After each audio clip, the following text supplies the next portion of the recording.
Amen. Amen. Parce que lorsque Dieu a créé l'homme, à l'origine, il a dit à l'homme ceci. La Bible dit ceci. Genèse 1:28. Dieu les bénit. Et Dieu leur dit, soyez féconds, multipliez-vous, remplissez la terre, assujettissez et dominez sur les poissons de la mer, sur les oiseaux du ciel et sur tout animal qui se met sur la terre. Cette puissance a été donnée à Adam. Dieu l'a donnée à l'homme. Mais comment cette puissance, qui à l'origine a été donnée à l'homme, se retrouve plus tard entre les mains de Satan? Il dit, car elle m'a été donnée. C'est lui qui lui a donné cela. Ce n'est pas Dieu, c'est l'homme. Alléluia. Quand l'homme a écouté la voix du serpent, au lieu d'écouter la voix de Dieu, l'homme a offert au diable l'autorité, la puissance que Dieu lui avait donnée. Il a qu'à donner à Satan tout ce que Dieu lui avait donné. Alléluia. Il s'est placé sous l'autorité de celui-là même sur qui il devait régner. Pas Dieu. Alléluia. Amen. Et depuis lors, le diable est détenteur de cette puissance sur la terre. Voilà pourquoi il détruit des vies. Voilà pourquoi il combat des gens. Et il réussit. Amen. Il fait toutes ces choses parce que l'homme lui-même les lui a offert. Amen. Mais la rédemption permet à l'homme de retrouver ce pouvoir qu'il avait perdu, de récupérer ce qu'il avait perdu dans le jardin d'Éden. Alléluia. Mais le principe là reste toujours le même. Alléluia. Foi du serpent. Vous perdez votre pouvoir. Vous perdez votre autorité. Ce principe-là demeure même après la rédemption. Bien que la rédemption nous permet de récupérer le pouvoir que nous avons perdu, mais celui qui continue à écouter la voix du serpent va perdre ce pouvoir tout en étant chrétien. Est-ce que tu comprends? Alléluia. Voilà pourquoi l'apôtre Paul dit, nous ne devons pas laisser l'avantage à Satan. Nous ne devons pas lui laisser la voie libre. Nous ne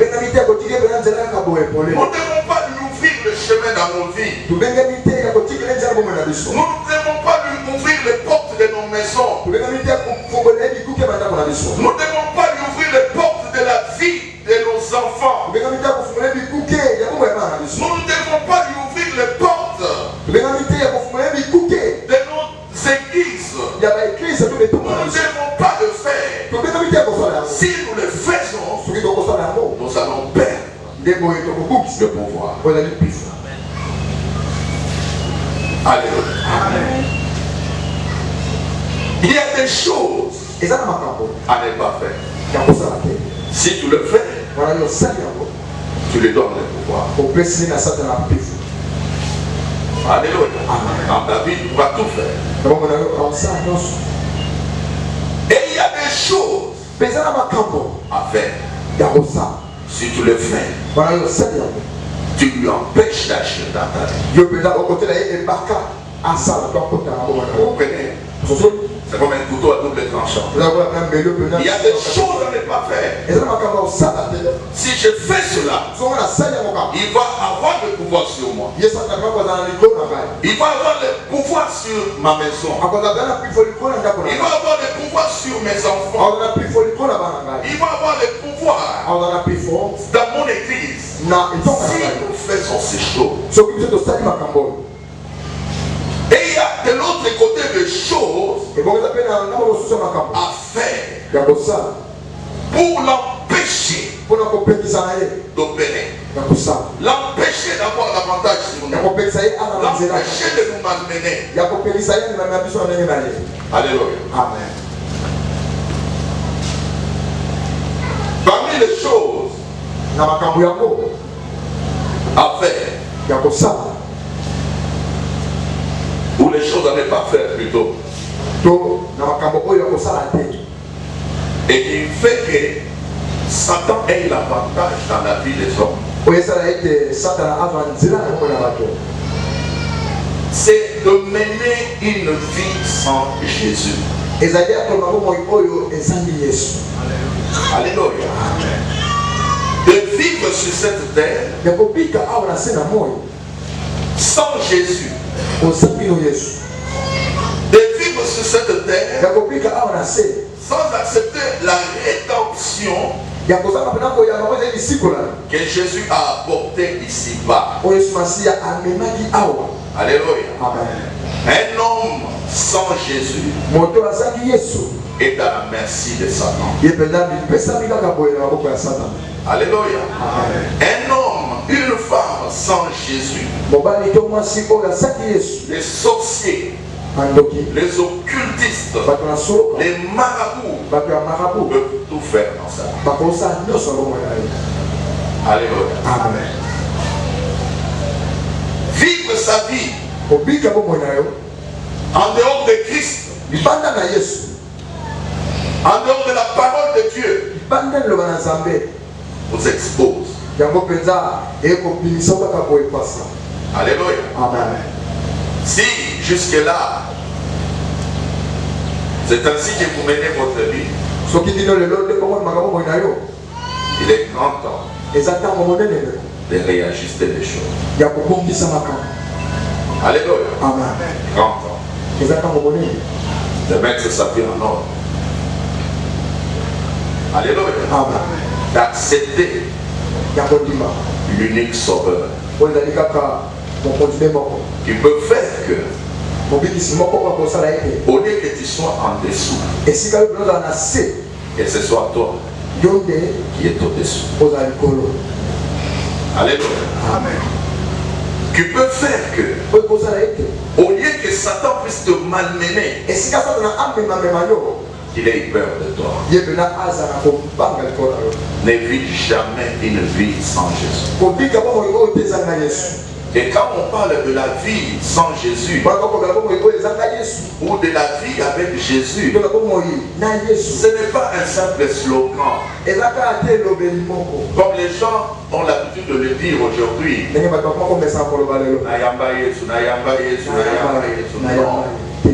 Amen. Accepter Jésus, c'est lui obéir. Accepter Jésus, c'est marcher selon ses voies. Accepter Jésus, c'est s'abandonner entièrement à lui. Alléluia. Abandonner tout ce qui concerne ta vie entre ses mains. Si lui, il tient ta vie, ta vie est assurée. Alléluia. Si c'est lui qui tient ta vie, ton avenir est assuré. Alléluia. La deuxième chose,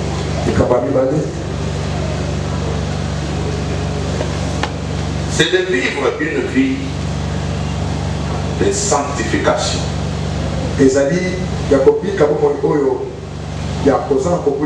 Et les crainte de Dieu.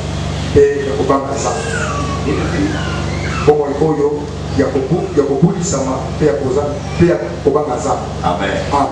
Amen. Les temps où nous vivons, c'est le temps où Dieu appelle chacun de ses enfants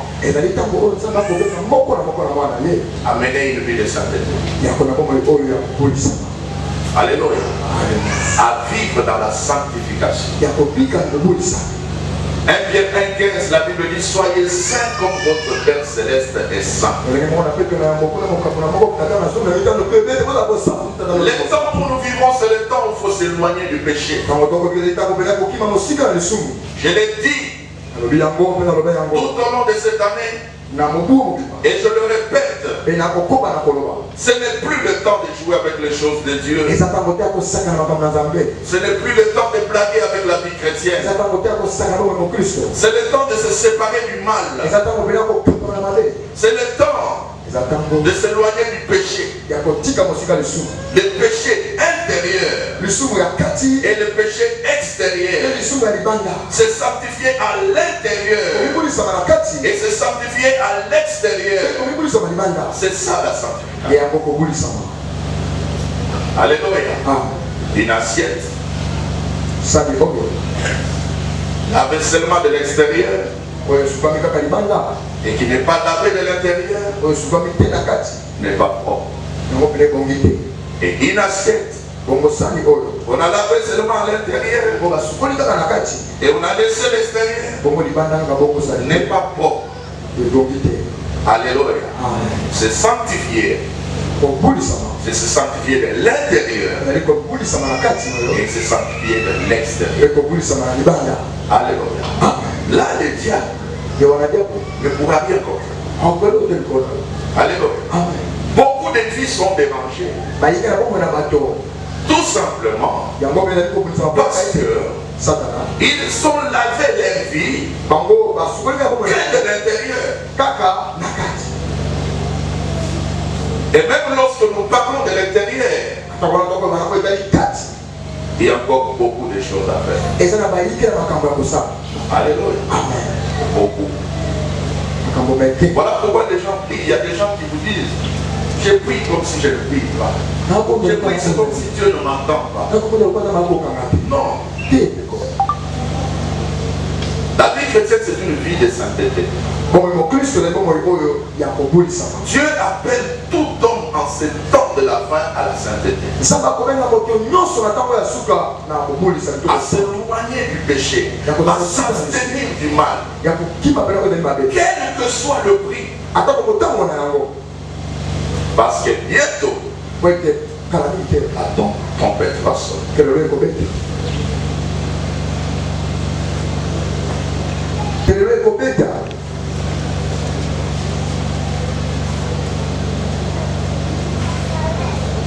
Je vous épargne les détails.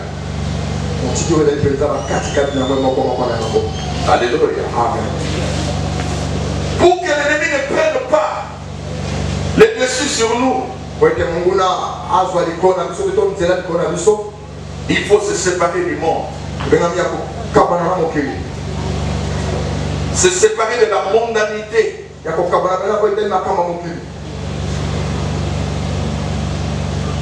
De ne pas nous conformer au monde.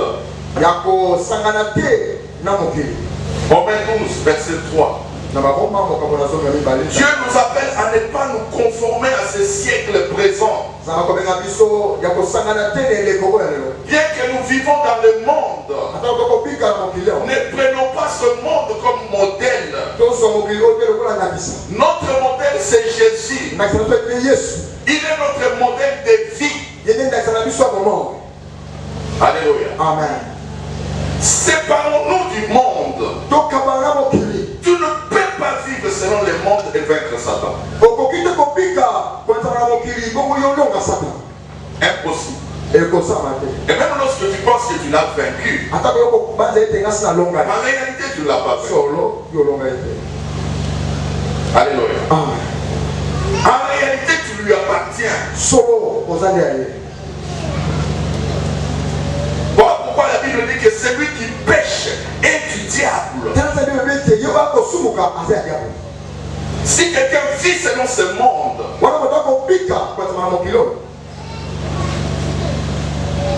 il est à la merci de ça. Si quelqu'un prend ce monde comme modèle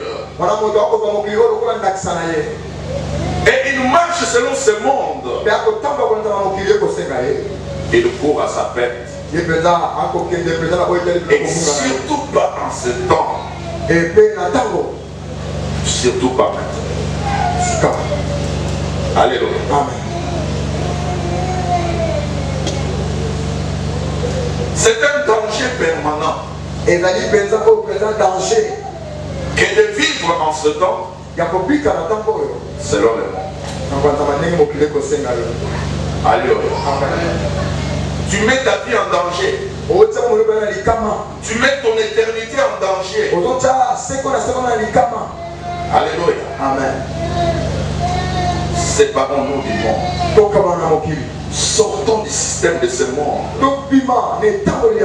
Sortons des pièges que l'ennemi a placés dans ce temps pour nous maintenir dans les choses de ce monde. Séparons-nous de cela et consacrons nos vies à Dieu. Alléluia. Éloignons-nous de toute personne qui veut nous ramener au monde, qui veut nous faire que tu sois attaché au monde.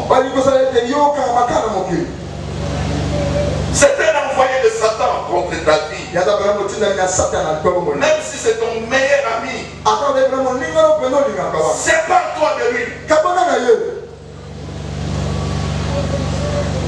Cesse toute vie de copinage. Arrête avec toute vie double. Cesse avec la vie hypocrisie. Éloigne-toi du mal. Ce que tu vas perdre. Et puisque ce que tu gagnes dans ces choses, tu vas perdre ton éternité. Tu vas perdre ton éternité. Et l'éternité n'a pas de prix. L'éternité n'a pas de prix. Sépare-toi de tout celui qui t'amène dans la vie du péché. Ne laisse personne se jouer de ton éternité. Il ne pourra pas te les rendre. Une fois tu l'auras perdu. Il ne pourra rien faire pour toi. Alors éloigne-toi de toute personne qui t'amène dans des choses terrestres, des choses de ce monde. Amen. Est-ce que tu m'écoutes? Alléluia. Même si je ne suis pas très chaud, c'est pas ça le but. C'est pas ça le but. C'est pas ça. Le dimanche passé, quand je prêchais, je voyais comment les gens étaient tristes. Tristes. Mais ce que je disais n'était que la vérité. Quand j'ai terminé à prêcher, j'ai demandé au serviteur comment était le message. Le pasteur Lazare m'a répondu. Le message était bon, mais c'était triste. Et moi je lui ai répondu, je ne l'ai pas. Je ne l'ai pas voulu. Je ne l'ai pas recherché. C'est venu comme ça. Alléluia. C'est venu. Et je ne m'en réponds jamais. Quand je fais quelque chose, tel que l'esprit me conduit. Alléluia. Amen. Voilà pourquoi maintenant je parle comme ça. Même si ce n'est pas chaud. Que votre attention ne soit pas dans la chaleur du message. Mais que votre attention soit sur les vérités que je suis en train de dire. Elles sont plus importantes que la chaleur. Alléluia. Il y a des choses à ne pas faire. Mais il y a aussi des choses à faire. Alléluia. En tant que chrétien, pour que l'ennemi n'ait pas d'avantage sur nos vies, la première chose à faire, c'est de mener une vie selon Dieu. De mener une vie que Dieu approuve. De mener une vie sur laquelle Dieu place son sceau divin. Parce que Dieu ne peut pas placer son sceau sur une vie sale. Si Dieu place son sceau dans ta vie, c'est qu'il approuve ta vie. C'est qu'il va honorer cette vie. Alléluia. C'est que cette vie lui plaît. Alors il faut mener une vie selon Dieu. C'est ça la marche du croyant. C'est cela l'appel du croyant. En ce temps de la fin, l'objectif de chaque enfant de Dieu doit être de plaire à Dieu, de faire plaisir à Dieu. Alléluia. Il n'y a pas une plus grande bénédiction qu'une vie qui plaît à Dieu. Alléluia. Une vie qui fait la joie de Dieu. Voilà pourquoi Néhémie pouvait dire la joie de l'Éternel est ma force. Alléluia. C'est-à-dire sa force venait d'où? Quand il réjouissait Dieu, au point que Dieu au ciel là-bas, il est dans la joie à cause d'un homme qui vit sur la terre, du nom de Néhémie. Et quand Dieu est dans la joie comme ça, Néhémie se sent fort.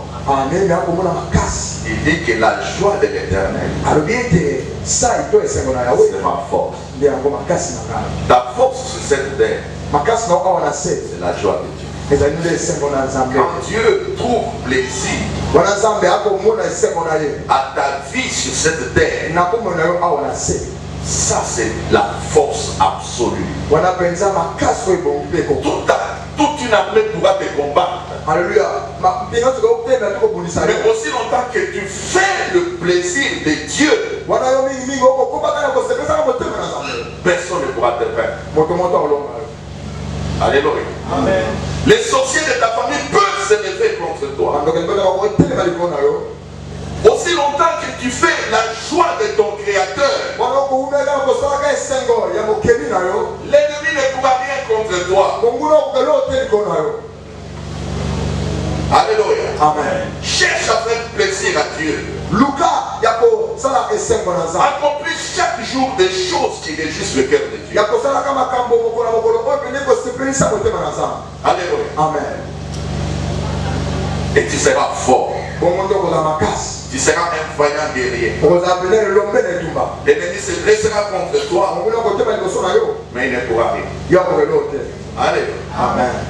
Deuxièmement, les choses qu'il faut faire pour que l'ennemi n'ait pas d'avantage sur nous,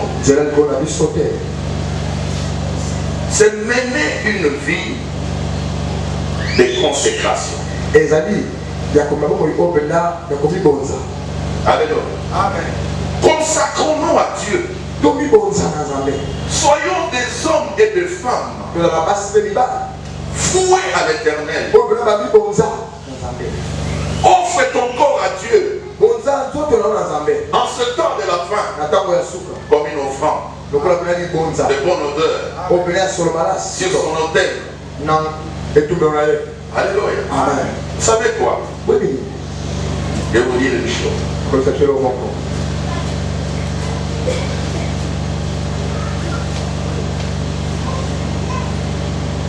Satan a ses exigences.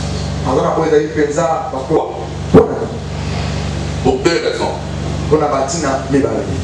Le diable sait que quand il a accès seulement à 1% de ta vie, comme il est ruiné, comme c'est un voleur, il aura d'autres parties. Avec le temps, il aura d'autres parties. Tu lui as donné 1%. Il sait qu'il aura des autres pourcents. Il sait que ça va grandir. Alléluia. Le diable, c'est comme quand on dit de quelqu'un, tu lui donnes la main, lui il te prend le bras. Alléluia. Amen. C'est la première raison. Mais la deuxième raison pour laquelle le diable ne demande pas beaucoup. Tu peux venir à l'église, tu pries, mais lui te retient seulement dans un péché. Amen. Les autres, Tika, il te retient seulement là. Alléluia. Tu pries, tu vois les anges, tu vois le ciel qui s'ouvre, et tu te dis, si je n'étais pas avec Dieu, comment je verrais toutes ces choses? Lui se cache. Il est content. Alléluia. Amen. À la fin, c'est les 1% va grandir. Et même si ça ne grandit pas, la deuxième raison est la suivante. Tout simplement parce que Dieu, lui, de son côté, ne réclame jamais 99% de ta vie. Alléluia. Dieu réclame le 100%. Et le diable le sait. Si seulement 1% de ta vie n'appartient pas à Dieu, tandis que 99% tu l'as consacré à Dieu, Dieu, à cause du 1% que tu ne lui as pas donné, il va rejeter les 99%.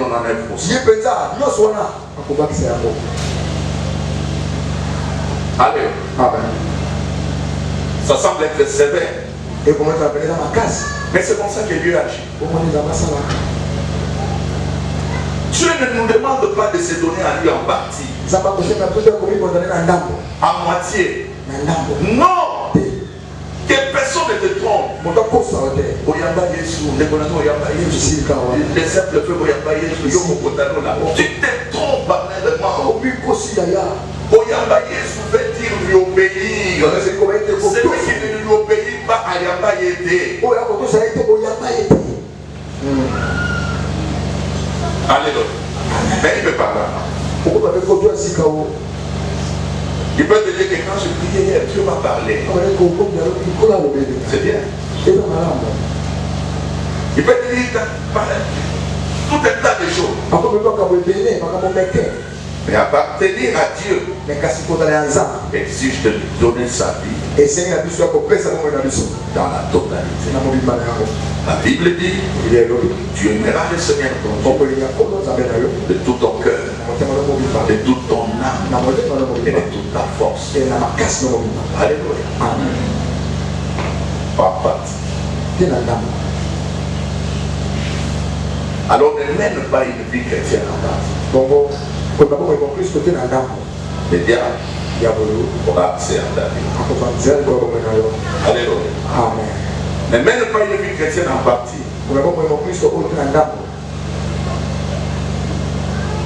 Il aura avantage sur toi. Amen. Amen. Troisièmement, avoir une bonne vie de prière. Sans la vie de prière, tu ne peux pas vaincre Satan. Alléluia. Amen. Il faut avoir une vie consacrée à la prière. Ne te lève pas le matin comme un chien, comme une poule, comme un coq. Comme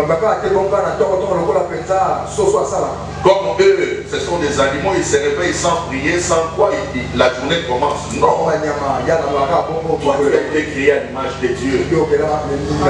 Prends le temps de parler à ton Créateur, de communier avec lui. Alléluia. Ne commence pas ta journée comme une bête de champ, comme un animal.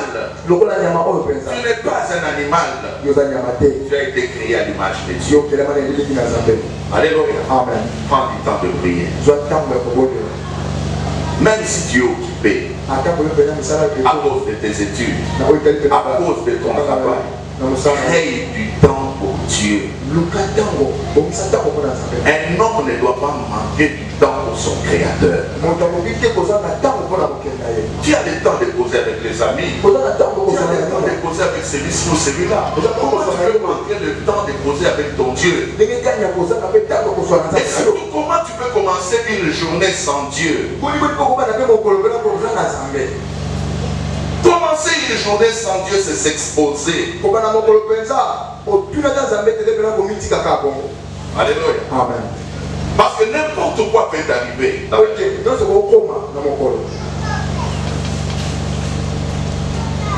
Alléluia. Amen. Et ne finis pas ta journée. Alléluia. Amen. Voilà pourquoi dans l'Ancien Testament, il y avait les deux offrandes. L'offrande du matin, l'offrande du soir. Alléluia. Amen. L'offrande du matin, l'offrande du soir. Amen. Amen. Cela ne veut pas dire que pendant la journée, tu ne peux pas prier. Alléluia. Amen. Amen. Amen. Tu peux prier. Tu peux trouver aussi du temps même dans ton bureau, tu pries. Mais les deux offrandes étaient appelées des offrandes perpétuelles. Ça ne doit pas manquer. Si tu le manques, Satan aura l'avantage sur toi. Quelqu'un qui ne prie pas est faible. Quelqu'un qui ne prie pas est à la merci de Satan. Une famille où l'on ne prie pas est à la merci de Satan. Une maison où l'on ne prie pas est à la merci de Satan. Alléluia. Prenons le temps de prier en famille. Même si tout le monde ne prie pas, c'est vrai. Mais si vous pouvez être même deux. Voilà pourquoi Jésus a commencé par deux. Il n'a pas dit là où 10 et 20 s'assemblent à mon nom, je suis au milieu d'eux. Il a dit là où 2 ou 3 s'assemblent à mon nom, je suis au milieu d'eux. Alléluia. Pour prier ensemble, pour faire une prière communautaire, ne demande pas une foule. À partir de 2, ça suffit. Alléluia. Ton frère là qui prie, ta soeur là qui prie, tu peux faire un programme avec lui. Amen. Chaque soir, on prend même 30 minutes, on prend 1 heure, on prie ensemble. Amen. C'est important. Si Dieu t'ouvre les yeux, une famille, une maison où on ne prie pas, c'est le ténèbre qui règne. Et une maison où les gens savent se réunir dans la prière. Le matin, le soir, tu verras la lumière. Alléluia. Tu verras la lumière dans cette maison. Tu verras de présence angélique dans cette maison. Et cette présence-là empêche Satan d'accomplir ses projets. Tu es père de famille. Dans ta maison, c'est toi le pasteur. C'est toi le pasteur. Alléluia. Organise la prière. Tu es une mère consacrée à Dieu qui prie. Dans ta maison, c'est toi la servante de Dieu. Alléluia. Réunis tes enfants autour de la prière. Alléluia. Cela doit être la discipline même de cette année qui commence. Si vous ne le faisiez pas, instaurez cela. Toute chose a un début. Ça peut commencer aujourd'hui. Alléluia. Amen. Et ça va monter de gloire en gloire. Et plus vous le faites, plus la lumière de Dieu va s'intensifier dans votre maison. Plus la gloire de Dieu va s'établir. Ce n'est pas normal en tant qu'enfant de Dieu de laisser le diable agir dans nos maisons. Il y a des maisons où les gens ne savent pas dormir en paix. Il y a des gens qui marchent dans les couloirs. Il y a des choses qui marchent sur la toiture. Les gens sont étranglés pendant la nuit. Ce n'est pas normal. Le diable arrive à le faire parce que nous les laissons faire. Il n'a d'avantage que l'avantage que tu lui donnes. Il ne peut faire que ce que tu lui permets de faire. Ta maison devient son terrain de football. Parce que toi tu les laisses faire. Arrêtons cela. Arrêtons cela. Lèvons-nous dans la foi. Comme des véritables soldats de Christ. Lèvons-nous dans la prière. Consacrons nos maisons à Dieu. Consacrons nos familles à Dieu. De marcher sur le score. Et rien ne pourra tourner. Luc 10, verset 19.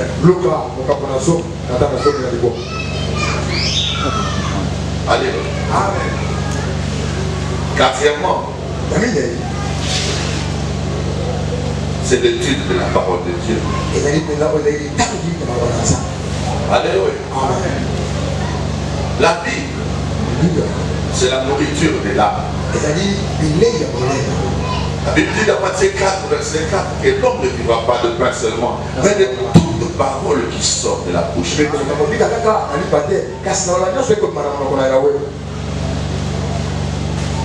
De toute parole qui sort de la bouche de Yahweh. La parole de Dieu est notre nourriture. Que la Bible soit au centre de nos foyers.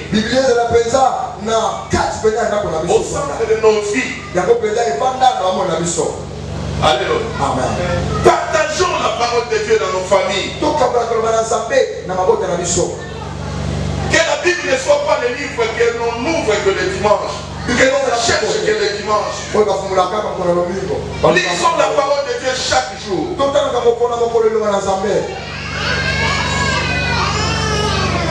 Josué 1:8 nous demande de la méditer chaque jour. C'est alors que nous aurons la réussite. Alléluia.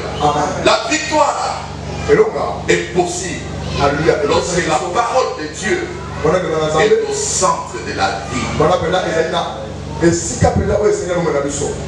Alléluia. Méditons la parole de Dieu. Méditons la Bible. Partageons la parole de Dieu. J'ai aimé pendant les 21 jours les programmes que nous avons eu de lire au moins le livre d'Apocalypse. Bien que tout le monde ne peut pas comprendre tout sur ces livres. Mais ayons moins le courage de lire. Alléluia. Des fois, il faut se décider de lire des livres qu'on a lus depuis longtemps. Ou qu'on ne lit jamais. Alléluia. Parfois, il faut se dire que non, ce mois, moi, je vais méditer tel livre. Parce que ce livre-là, je ne le lis pas souvent. Après, je vais lire tel autre livre. Alléluia. Amen. Quand tu lis la parole de Dieu, ton âme se nourrit et devient fort en face de l'ennemi. Amen. Nous avons des projets. Beaucoup de projets sur nos vies. Mais ces projets ne peuvent réussir si Satan a les dessus. Alléluia. Si Satan a les dessus sur ta vie, tes projets ne seront que les simples slogans. Alléluia. Amen. Renversons les choses. Renversons la tendance. Au lieu que l'ennemi soit au-dessus de nous, que lui soit à nos pieds et nous au-dessus de lui. C'est alors que nos projets réussiront. J'aime un verset, je vais lire avant de conclure. Psaume 33, 9 à 11. Et aussi Jérémie 29, verset 11. La Bible dit dans Psaume, car il dit et la chose arrive. Il ordonne et elle existe. L'Éternel renverse les desseins. Les desseins sont des projets, les desseins des nations. Il anéantit les projets des peuples. Les desseins de l'Éternel subsistent à toujours. Et le projet de son cœur de génération en génération. Alléluia. Amen. Seul le dessein de l'Éternel subsiste. Nous avons des projets pour nos vies. Mais le diable a aussi des projets contre ta vie. Ne pense pas qu'il t'a oublié. Ne t'imagine même pas une seule fois que le diable peut t'oublier. Alléluia. Amen. Il te connaît. Toi, tu as des projets pour l'année 2020. Lui aussi a des projets pour l'année 2020. Alors, des projets de qui vont réussir? Des projets ne peuvent réussir que si tu ne le laisses pas prendre l'avantage dans ta vie.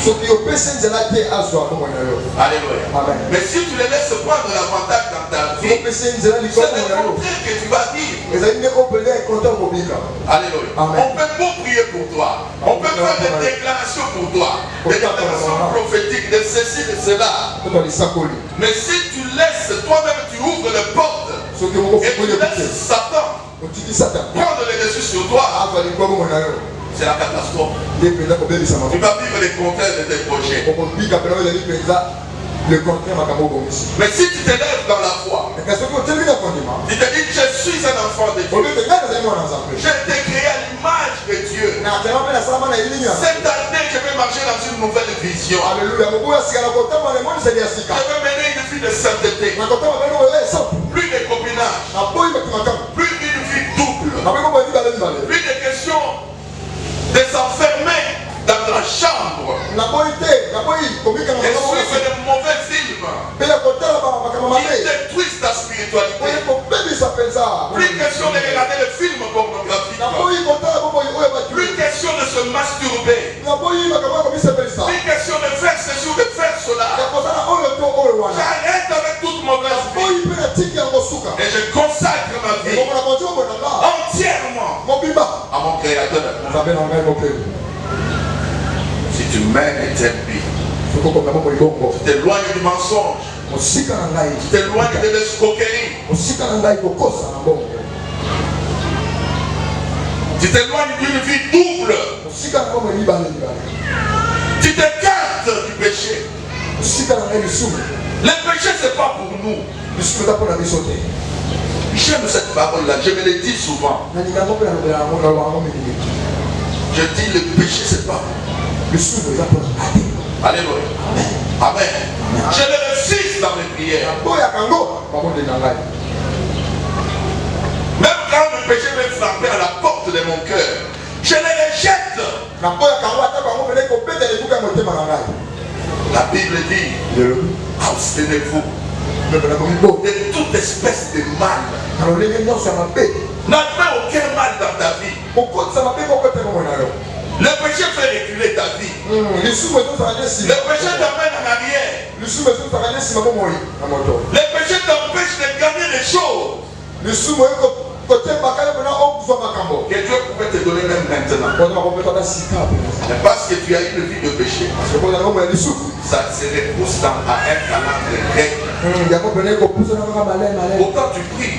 Pourtant tu aimes aussi Dieu. Pourtant tu viens à l'église. Mais pourquoi laisser dans ta vie des choses qui diminuent la présence de Dieu? Éloignons-nous de ces choses. Éloignons-nous. Les péchés, c'est pas. Laissons ceux qui aiment le péché continuer dans la vie du péché. Mais toi, tu es un enfant. Tu es un ennemi de Dieu. Quand tu viens dans cette église, ce n'est pas un. Ce n'est pas un. Beaucoup de ceux qui m'écoutent prêcher dans cette église, entends-moi la voix de la. Alléluia. Ils écouteront ça. Ils se rappelleront de ces prédicateurs un peu fou. Je dis bien, je pèse bien le mot. Ce prédicateur un peu fou,